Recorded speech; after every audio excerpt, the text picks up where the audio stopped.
malam hari ini sama Bu Ida ya. Bu Ida, Bang Firdaus gimana? Kemarin kan sudah ada support dan ketemu langsung sama Bu Ida. Ini baru pertama kali ketemu langsung ya Bang? Atau sebelumnya? Ini live ya? Belum, ini belum.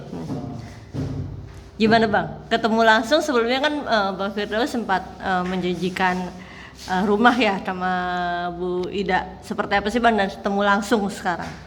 Ya alhamdulillah udah ketemu dan memang orangnya baik ya, memang dari perkataan juga baik, itu dari semua kan tergantung amal perbuatan kan gitu. Kalau memang awalnya niatnya baik ya semuanya juga akan berbuah baik kan gitu. Yang kedua Ibu Ida ini memang orangnya humble ya, mudah bergaul gitu dan supel gitu ya. Yang kedua, yang ketiga ternyata beliau ini pernah saya blokir gitu. Kenapa Bang? Satu peristiwa saya pernah memblokir beliau karena waktu saya pegang kasus Sanjay, beliau kan dari pihaknya si Andi, pokoknya UMKM gitu kan. Sementara saya dapat kuasa kan dari Sanjay untuk menagih Farhad Abbas dan Elsa Sharif kan gitu. Ternyata datang beliau bilang bantu saya, kita orang-orang sama-sama orang Bima gitu kan. Telepon. Ya telepon. Telepon, bantu saya, kita sama-sama orang Bima gitu. Tolong tinggalkan Sanjay kayak gitu-gitulah. Saya nggak bisa mengkhianati klien, saya udah menerima ini dulu. Kalau beliau telepon terus, WA, akhirnya terjadi miskomunikasi, saya blokir. Gitu. Ternyata beliau ini orang yang pernah saya blokir. Dan ngomongnya akhirnya normatif gitu, nggak kesana nggak kemari, benar-benar netral. Nah inilah yang saya bilang ini orang waras. Inilah orang waras yang sesungguhnya yang melihat permasalahan itu secara komprehensif gitu. Jadi artinya oh ini bagus ibu ini, tolong carikan beliau, saya mau kasih rumah. Kaget kan tim saya juga, kasih rumah katanya, enak banget cuma statement begitu kasih rumah. Jadi ya tolong cari, saya mau kasih rumah. Dicari kan sama tim saya kan, diteleponin orang-orang Bima gitu, nggak ada yang kenal. Ternyata memang ibu ini memang bergaulnya nggak sama orang Bima gitu loh. Jadi beliau ini suaminya orang Sunda gitu, dulu gitu. Sekarang orang Makassar yang suami yang ibunya udah pergi. Tapi kalau berdasarkan Bima maksudnya apa? Satu kampung benar-benar berdekatan atau gimana nih kalau emang Kalau kampungnya kan satu kampung sama saya di Kecamatan Sape ya. Saya kan Wawo dan Sape.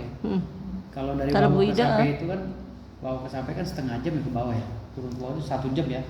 Nggak nyampe ya. Jadi kalau saya dari Jakarta itu dari kampungnya Bang Firdaus dulu baru ke rumah saya. Jadi saya tuh ngelewatin rumahnya kampung Bang Firdaus. Saya di gunung, beliau di laut.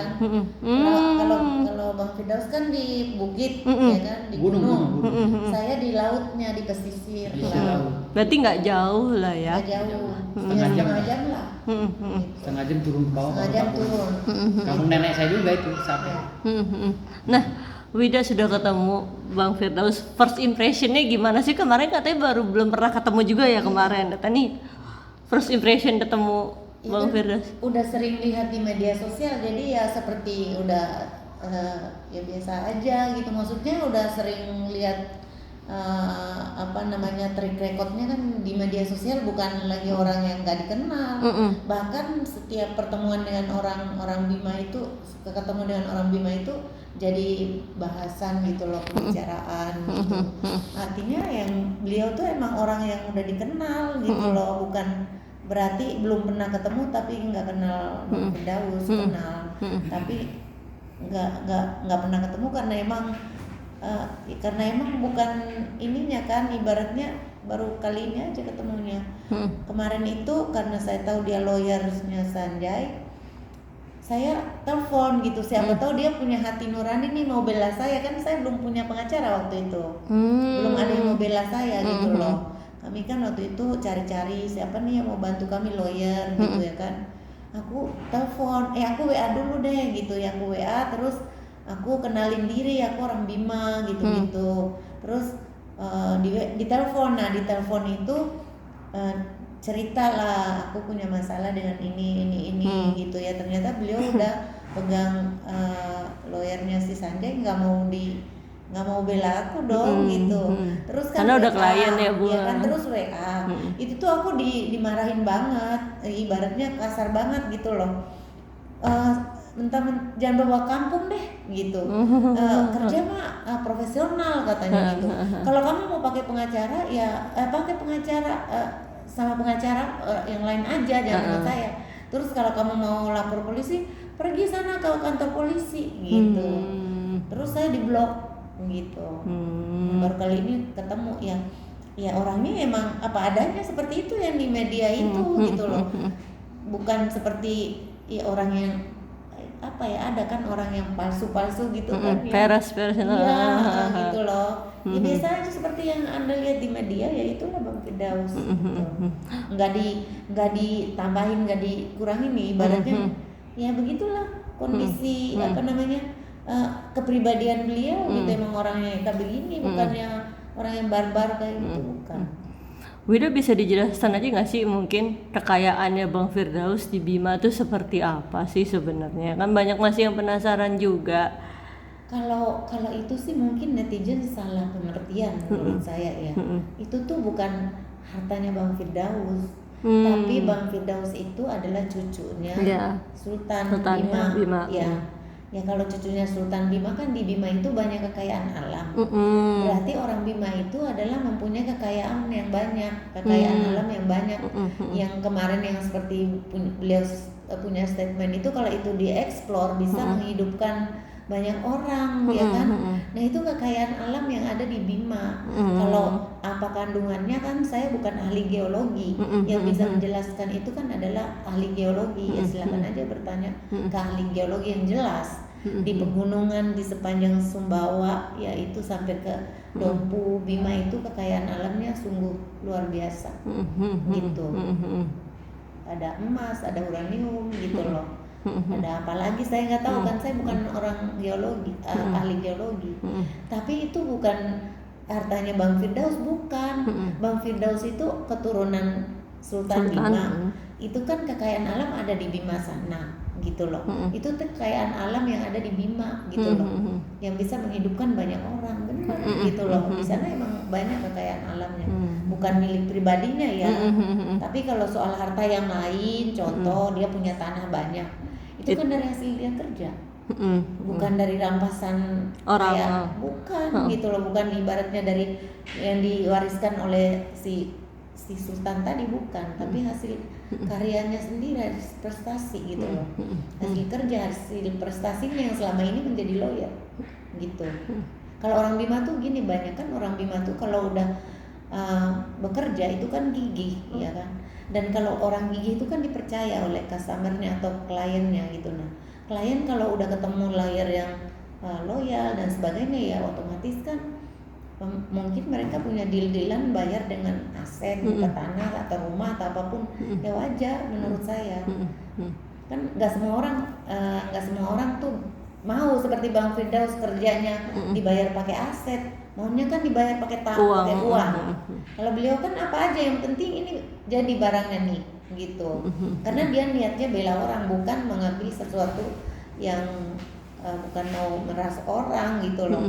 Nggak seperti lawyer lain mikirin harus bayar di depan berapa gitu ya baru dia bantu, gitu. Enggak, gitu. Orang Bima punya karakter seperti itu. Kerja dulu nih, hasilnya di belakang, gitu ya kan, gitu. Bang Firdaus ini kan selain Bu Ida yang membela Bang Firdaus, juga ada yang kontra nih Bang Firdaus, yang Bu Dewi yang justru malah mematahkan stigma Bang Firdaus itu bukan cucu Sultannya Bima, gitu. Gimana sih Bang? Enggak, itu berita video lama. dinaikin Oh, itu lagi. video lama. Itu Video berita lama yang udah digolah lagi. Kalau Bu Dewinya udah Islam, kita udah, dan memang itu keluarga kita. Memang keluarga Sultan Bima. Jadi kita nggak ada masalah lagi dengan mereka. Kita udah Islam, karena di Bima itu kan ada yang namanya rumah parentah. Dari keturunan saya rumah parentah. Ada juga rumah bicara. Jadi rumah bicara itu adalah yang menjadi perdana menteri, gitu loh. Kalau saya memerintah, kamu Raja dan perdana menteri. Jadi itu adik kakak. Raja dan perdana menteri itu adik kakak. Dari Bilmana, ya Balmana atau Bilmana, keturunan kami dengan Manggampodonggo keluar keturunan mereka. Itu adik kakak. Bilmana dan Manggampodonggo itu adik kakak. Makanya istananya beda. Kalau kami di Wawo dan di Asikalende, kalau mereka di situ Bekas Dermaga dulunya. Gitu. ASEAN di diviralkan oleh Ratna yang bilang, mana Firdaus nggak punya istana nih gitu. Ya jelas nggak punya di situ, kalau di situ nggak punya. Bukan istana kami, karena kami rumah Rato, rumah perintah. Kalau rumah perintah istananya di Oyowobo sana, di tempat di bukit, di gunung tempat pemandian para raja. Gitu. Kalau itu istana kami yang paling lama, yang paling tua. Gitu. Jadi kalau di bawah itu, ya itu dulunya Sah Bandar. Sah Bandar dijadikan istana oleh mereka, keluarganya mereka itu. Dulu laut. Dulu laut itu. Laut yang buruk. Nah, Bang Firdaus ini masih tetap, Bang Hotman masih tetap menyindir kamu, dibilang maaf nih Bang, pakaian baju impres lah atau apapun mungkin, dan nanti Enggak. Kalau Hotman ngomong saya pakai baju kaki lima atau impres atau apa, sah-sah saja sih, karena kan memang dia ngiri sama kegantengan saya kan gitu. Udah gitu saya dipakein apa aja pantas kan gitu. Saya dipakein daun pisang kering aja pantas kok gitu. Jadi beda dengan Hotman Paris, mau di branding kayak apapun, pakai bila perlu di hot mic mukanya pun tetap aja gitu. Tetap aja gitu. Itu juga gitu. Jadi artinya di sini kalah jauh lah kalau masalah ganteng Hotman Paris sama saya gitu. Kalau Hotman Paris dibalur oleh berlian seluruh tubuhnya tetap kalah. Karena saya mempunyai kegantengan yang jauh lebih perfect daripada Hotman. Wida melihat Bang Firdaus maksudnya segitu apa ya, bisa dibilang bukan dihina, maksudnya ya dikatain begitu gitu sama Bang Hotman gitu, gimana sih Bu? Mungkin Bang Hotman tuh punya kesalahan kali ya, yang ditutup-tutupin dengan menjelek-jelekan pribadinya Bang Firdaus gitu. Jadi Bang Hotman ingat ya, dan netizen yang terhormat di Indonesia ya, Bang Firdaus itu bukan lagi membela gembong narkoba, bukan lagi ngebela koruptor, bukan lagi ngebela mafia ya. Tapi Bang Firdaus itu lagi bela seorang wanita yang dilecehkan oleh Bang Hotman. Diduga dilecehkan oleh Bang Hotman. Jadi sepatutnya kalian netizen harusnya tuh belanya ke sini nih gitu ya. Yang lagi ngebela wanita, kan semua orang punya ibu ya. Jangan pernah menilai orang dari pakaian. Ingat ya, Bob Sadino itu orang kaya yang terkenal, dia cuma pakai baju kaos sama celana pendek ya. Jadi dia nggak perlu juga pakai berlian-berlian apa gitu, baju-baju gitu. Nah, Bang Firdaus walaupun dia pakai bajunya seadanya, tapi emang mukanya ganteng, tetap aja ganteng gitu loh. Ya, berapapun harganya ya Bu. Berapapun harganya gitu loh ya. Nggak harus dinilai dari pakaian lah gitu. Mungkin kalau berupa uang tunai, karena kan Bang Hotman kan kalau kerja lu bayar gue sanggup berapa baru dia kerja. Tapi kan kalau Bang Firdaus kan, ayo kamu bisa bayar saya berapa dulu untuk ongkos jalan aja, nanti bayar lawyernya pakai aset yang ada, dia terima, nggak mau nggak apa-apa gitu. Ya beda lah gitu. Situ uang tunainya boleh banyak, tapi kalau harta boleh banyak di Bang Firdaus dong gitu. Coba kalau dihitung-hitung ya tetap aja ya, nggak usah lihat dari baju lah gitu ya, nggak usah lihat dari baju, dari apa, dari pakaian, nggak usah nilai dari situ. Lihat aja apa yang dia bela saat ini. Dia lagi ngebela kliennya, di mana saat itu kliennya lagi dikeroyok sama orang banyak. Ya otomatis dia sebagai lawyernya cemas. Ya takut ada apa-apa dengan kliennya, timbullah dia spontan membela kliennya. Dan orang yang dibela adalah perempuan yang diduga dilecehkan oleh Bang Hotman ya. Dan kalian sendiri lihat sikap dan tingkah lakunya Bang Hotman yang setiap hari kan udah lihat. Coba ada nggak video yang Bang Firdaus melecehkan wanita? Ada nggak? Nggak ada kan. Beliau sangat respect sama ibunya, ya kan? Apa yang ibunya ngomong dia dengarkan. Kenapa gitu loh netizen gara-gara pakaian terus menghina-hina orang makan di warung di mana? Emang harus makan di hotel tiap hari? Kan nggak harus gitu loh, ya kan? Itu sih. Oke. Tapi Bang Firdaus apa sih mungkin yang membuat Bang Firdaus tetap sederhana gitu Bang? Meskipun ada duit, banyak duit, tapi yang kayak tadi Bu Ida ngomong, maksudnya mau dibayar berapa aja ya boleh kan, gitu seadanya gitu, atau gimana sih Bang sebenarnya? Karena gue kan memang jarang punya duit. Yang punya duit, yang megang duit kan istri. Yang kedua, kalau gue megang duit kan jeleknya selalu nggak pernah ada di tangan gue, mau 100 juta, 200 juta habis. Bagi clear gitu. Berarti istri yang ngolah atau? Jadi istri yang kelola selama ini. Jadi artinya nggak pernah memegang duit, saya juga takut gitu loh. Yang kedua, saya takut hilap ya, punya duit banyak, main cewek atau apa gitu. Yang kedua, saya takut sombong gitu. Makanya saya selalu istri lah, dapat duit istri gitu, yang kelola gitu. Yang ketiga, saya meluruskan bahasa Ibu Ida tadi, saya bukan membela wanita ya, tapi membela Bang Rasman Arif Nasution sebagai klien saya. Tetapi di situ ada unsur wanitanya, gitu loh, ada unsur wanita yang diduga lecehkan oleh Hotman Paris. Bisa dibayangkan Pak ya, saya ini punya istri lebih dari 30. Saya punya istri 39 istri saya. Istri saya punya istri, saya nikah 39 kali. Tetapi tidak pernah saya perlakukan seperti apa yang dilakukan oleh Hotman Paris. Habis ditiduri, dilapori polisi, diterdakwakan, ditersangkakan, dibohongi. Jadi itu ya saya bilang tadi, sebejat-bejatnya saya sebagai pencinta wanita, ya tidak pernah saya melakukan hal yang bejat seperti itu. Walaupun si wanita itu kasar dan berbuat jahat seperti saya, seperti mereka, gitu, seperti mereka. Tidak ada yang saya jolimi seperti itu. Tidak ada. Orang habis ditiduri, habis dibohongi, ditiduri, lalu diancam, lalu dilaporin polisi, lalu didakwa. Ini luar biasa. Makanya saya mau ngambil kuasa dari Rasman Arif Nasution. Dan ini bukan satu cerita, udah banyak yang melapor. Udah banyak, bukan satu wanita aja.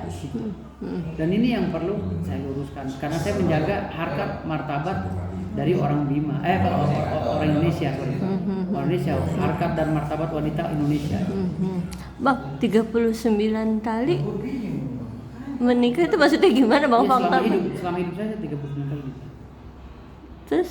Ya udah, sekarang tinggal satu. Oh, oke. Satu. Ya. Tapi setia kan sama yang satu Oh ini? ya, ini setia banget, terakhir. Terakhir ya. Bang, sudah ketemu Bu Ida. Gimana nih Bang? Maksudnya apakah masih tetap janji Abang yang